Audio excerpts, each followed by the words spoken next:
Olá, tudo bem? Eu sou o pastor Gilmar Lino e esse é mais um vídeo para o nosso canal. Antes de iniciar o meu vídeo, eu quero convidar você para dar o seu like e se inscrever aqui no meu canal. Também acionar o sininho para as atualizações dos meus vídeos. Quero iniciar a minha fala nesse momento lendo com você um texto na Bíblia Sagrada.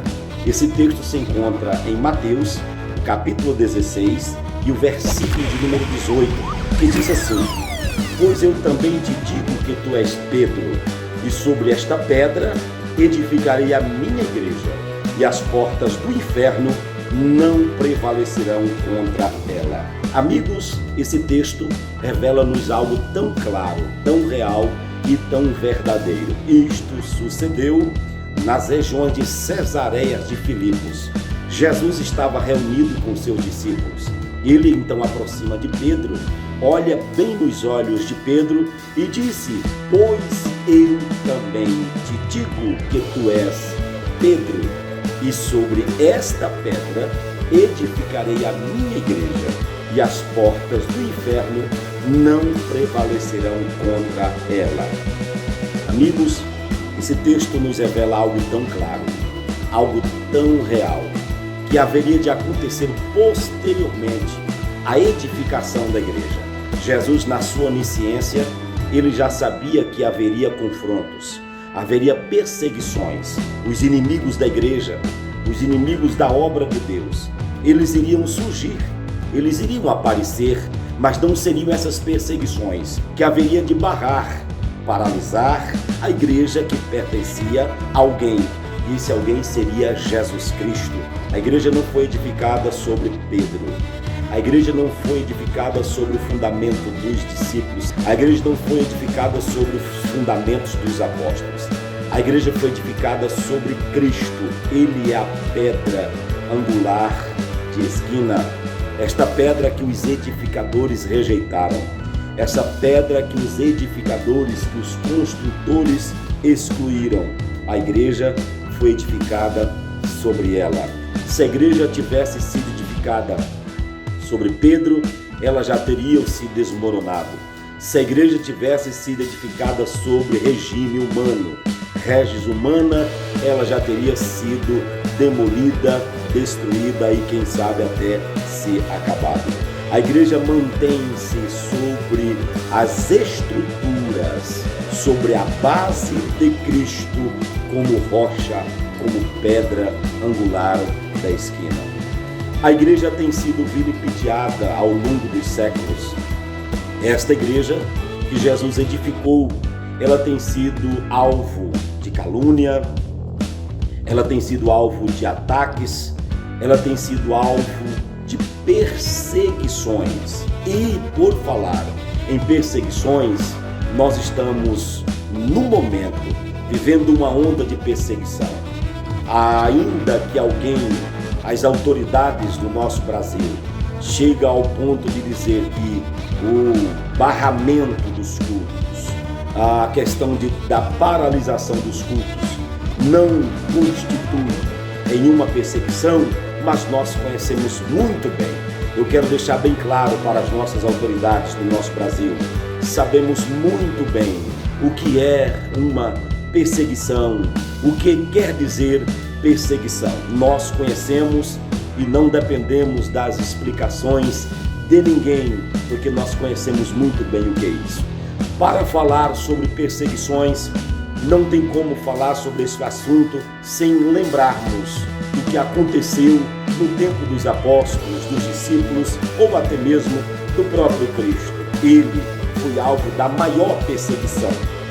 Jesus foi o alvo, sim, da maior perseguição da igreja na terra. De acordo com o Novo Testamento, a crucificação de Jesus foi autorizada pelas autoridades romanas e após a autorização da crucificação de Jesus, esta crucificação foi executada pelos soldados romanos, os quais estavam sob a rege das autoridades romanas na época. Os soldados executaram a crucificação de Jesus. Os soldados simplesmente fizeram com que ele escalasse a montanha chamada Calvário. E no alto do Calvário crucificaram Jesus, obedecendo às leis romanas, obedecendo às normas e às leis ditadas pelas autoridades da época. Há também registros que nos provam que Paulo de Tarso, em sua viagem missionária, foi várias vezes preso por autoridades romanas. Eu me lembro perfeitamente no capítulo 17, capítulo 16 de Atos dos Apóstolos, que Paulo e alguns outros dos apóstolos foram presos, foram encerrados em prisões, com grilhões, cerrados seus pés no tronco por ordem das autoridades romanas na sua época. Também nós encontramos o Novo Testamento relatando-nos que os cristãos primitivos, eles sofreram perseguições políticas, perseguições religiosas na época. Esses cristãos, eles foram perseguidos de tal forma que alguns deles se tornaram mártires, foram martirizados pelas autoridades, pelas leis romanas da época. Morreram, perderam as suas vidas debaixo de um regime ditatorial, debaixo de um regime político, debaixo de um regime militar na época. De acordo com o Novo Testamento, a perseguição aos cristãos na época, ela iniciou após a morte de Jesus, em especial em Atos dos Apóstolos. No capítulo de número 7, nós encontramos uma perseguição muito forte aos cristãos, e o primeiro mártir nós encontramos em Atos dos Apóstolos, no capítulo 7. Senhoras e senhores, falar sobre questões de perseguições, a igreja, ela conhece muito bem. Nós, pastores cristãos, nós conhecemos muito bem sobre o que é uma perseguição à igreja e também aos cristãos. Entendemos sobre perseguições políticas, entendemos sobre perseguições religiosas. Os apóstolos Pedro e João foram presos por lideranças judaicas da sua época. De lá para cá tivemos uma sequência de perseguições à igreja, perseguindo a igreja. Falando sobre perseguição, e não se lembra de Nero. No ano 54 a 68, quando Nero, o imperador terrível, foi direcionado-se a Nero no ano 64, ano em que houve um grande incêndio em Roma. Nero, para se safar da culpa do incêndio, porque ele mesmo incendiou Roma, destruindo então grandes partes da cidade de Roma. Nero, para se safar da culpa de ter incendiado Roma, ele então atribuiu a culpa aos cristãos na sua época, o qual esse incêndio destruiu grandes partes da cidade de Roma, como também houve uma destruição muito grande no sentido econômico da cidade de Roma. Ele, para se safar, atribuiu essa grande destruição, tanto da cidade como também do poder econômico. Essa atribuição foi atribuída aos cristãos. Nero exacerbou então as hostilidades aos cristãos. Por todo o Império Romano, os cristãos foram perseguidos e destruídos. As formas de execução e destruição aos cristãos utilizados pelo Império Romano na época de Nero incluía crucificação. Além da crucificação, essa perseguição chegou a tal ponto de levar aos cristãos às arenas e os seus corpos, as suas carnes, servirem de alimentos para feras e para leões. Os cristãos alimentaram os leões com seus corpos, foram devorados por leões e feras selvagens. Esta foi algumas das muitas perseguições impostas aos cristãos pelo regime de Nero, imperador romano. Senhoras e senhores, tive o descontentamento de assistir um julgamento. E nesse julgamento, assentado no banco dos réus, estava a igreja que Jesus edificou sobre a rocha. Esta igreja foi julgada, esta igreja foi sentenciada por regime.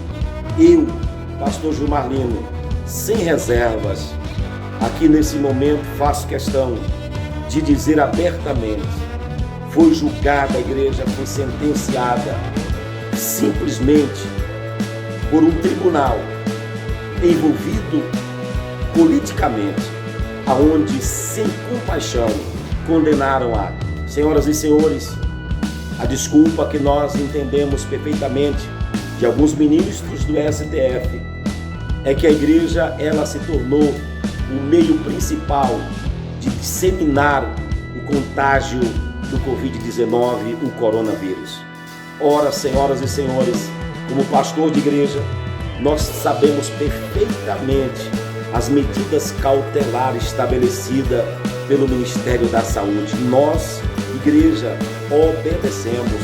Não haveria necessidade, senhores ministros do STF, não tinha necessidade de lacrar as nossas igrejas, de lacrar os nossos templos. Não tinha necessidade. Acredito que seria mais fácil estabelecer normas e números de frequentadores dos cultos e missas e reuniões cristãs do que lacrar a igreja. Isto culmina exclusivamente em uma guerra política, por perseguição política. A igreja foi sentenciada, não somente a igreja evangélica, mas os cristãos, aqueles que professam a fé, aqueles que professam um credo religioso. Todos nós, nesse momento, fomos lançados, fomos julgados e fomos sentenciados. Eu quero fazer uma convocação aos cristãos em geral, para todos nós invocar ao nosso Deus, fazer um clamor a Deus, para que Deus entre no STF. E aqueles 11 juízes que estão ali, os senhores não levantaram contra uma organização humana, os senhores levantaram contra uma organização espiritual cujo dono e Senhor se chama Jesus. Jesus, ele mesmo edificou a igreja. Não foi Pedro, não foi apóstolo, não foi discípulo que edificou a igreja. Quem edificou a igreja foi Jesus. E os senhores levantaram, sentenciaram a igreja que pertence a Jesus. Senhores juízes, aguarda-nos, porque Jesus vai chegar aí onde os senhores se encontram.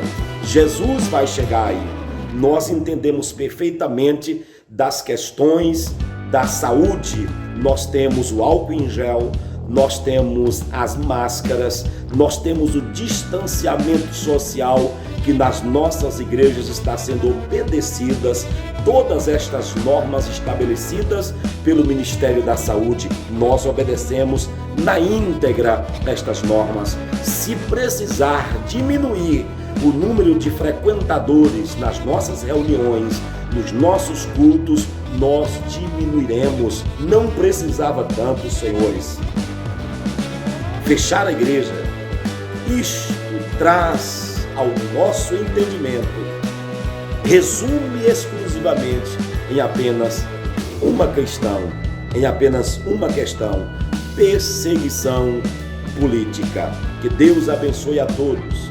Prossigamos, de joelhos dobrados, nós estaremos na presença de Deus, clamando a Deus, buscando a Deus em favor da igreja e apresentando a Deus o STF. Os senhores são o judiciário. O judiciário não pode legislar, senhores, por favor. Os senhores não podem legislar. Fique aqui o meu repúdio à decisão do STF, o meu repúdio contra a decisão do STF em barrar os cultos, barrar as missas e todas as reuniões cristãs. Muito obrigado, Deus abençoe a todos e prossigamos de joelhos, orando a Deus, para que Deus tenha misericórdia de nós.